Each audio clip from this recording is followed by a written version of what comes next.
திருநெல்வேலி அல்வான்னா உலகமே ஃபேமஸ். திருநெல்வேலி அல்வான்னா உலகமே ஃபேமஸ். திருநெல்வேலி அல்வானா உலகத்துக்கே ஃபேமஸ்ஸு. அந்த வகையில் முதல்வர் அவர்கள் 2 நாளைக்கு முன்னாடி தின்ன அல்வாவுக்கு மக்கள் தலையில் பில்லை கட்டிட்டாங்க. முதல்வர் ஸ்டாலினும் திமுக அந்த கொத்தடிமைகளும் மக்களுக்கு எப்படி அல்வா கொடுத்தாங்கன்றது தான் ஒன் பை ஒன்னாக பார்க்க போகிறீங்க. ஸ்கிப் பண்ணாமல் பாருங்கள். இவர்கள் எப்படி மக்கள் தலையில் மிளகா அரைத்தாங்க, எப்படி மக்களை ஏமாற்றி ஓட்டு வாங்கினாங்கன்றது தான் இந்த வீடியோட கண்டென்ட்டு. அதை அவர்களே சொல்வார்கள், பாருங்கள். ரத்து செய்ய கழக ஆட்சி அமைந்ததும் முதல் சட்டமன்ற கூட்டத்தொடரிலேயே சட்டம் இயற்றப்படும். 30 வயதுக்கு உட்பட்ட தமிழக கல்லூரி மாணவர்களின் கல்விக் கடன்களை தள்ளுபடி செய்யப்படும். மாதம் ஒரு முறை மின் கட்டணம் செலுத்தும் முறை அமுல்படுத்தப்படும். அனைத்து தரப்பு மக்களின் நலத்தையும் கருத்தில் கொண்டு பெட்ரோல் விலை லிட்டருக்கு 5 ரூபாயும் டீசல் விலை லிட்டருக்கு 4 ரூபாயும் குறைக்கப்படும். சமையல் எரிவாயு சிலிண்டருக்கு 100 ரூபாய் மானியமாக வழங்கப்படும்.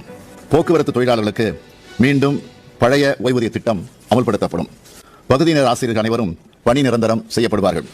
கொரோனாவால் பாதிக்கப்பட்ட பொருளாதாரம் மேம்படுத்தப்படும் வரையில் சொத்து வரி அதிகரிக்க.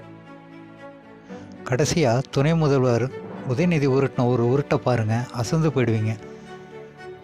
உங்களுடைய ஆதரவோடு நம்முடைய தலைவர் தலைமையிலான ஆட்சி அமையும். அப்போ தமிழ்நாட்டை நீட் இருக்காது. பழையபடி +2 மார்க்கை வச்சு நம்ம பசங்க மெடிக்கல் படிக்கத்தான் போறாங்க. அடிமைகளை விரட்டுவோம், நீட்டை ஒழிப்போம். தெலுங்குல ஒரு பழமொழி சொல்லுவாங்க, பேரு பெத்த பேரு தாக நீள லேதுன்னு சொல்லுவாங்க. இதுக்கு அர்த்தம் என்னன்னு கேட்குறீங்களா? யாருக்கு தெரியும். ஆனால் ஒன்று, தமிழ்நாட்டை குழி தோண்டி புதைக்காமல் போக மாட்டாங்க போல்.